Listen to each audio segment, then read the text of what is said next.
ভাঙা পরিশ্রম দিয়ে জীবনের ঝুঁকি নিয়ে স্বামী আপনার জন্য করে, সে আপনার সম্মান পাওয়ার যোগ্য তো? সে কি আপনার সম্মান পাওয়ার যোগ্য নয়?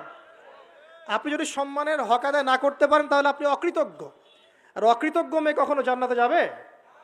একটা হাদিসে আছে, বেশিরভাগ মেয়ে জাহান্নামে যাওয়ার অন্যতম কারণ হচ্ছে তারা স্বামীর সাথে কুফুরি করে। কি করে? মানে সারা জীবন স্বামী ভালোবেসে যায়, ভরণ পোষণ দিয়ে যায়, সব চাহিদা পূরণ করে যায়, একদিন দেখবেন কথা কাটাকাটি হয়েছে, ওই দিন বলে বসবে যে তোমার কাছে আমি কিচ্ছু পাই নাই সারা জীবনে।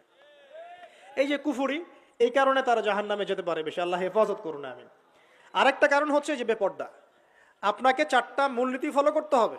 এক, এমন কোনো পোশাক পরবেন না যে পোশাকটা আটো সাটো, যেটা পরলে আপনার গায়ের কাঠামো বোঝা যায়। এটা বোরখা হলেও পরা যাবে না। আমি কি বুঝাতে পারছি? ডিজিটাল বোরখা দেখেন নাই? দেখছেন? মাশাআল্লাহ।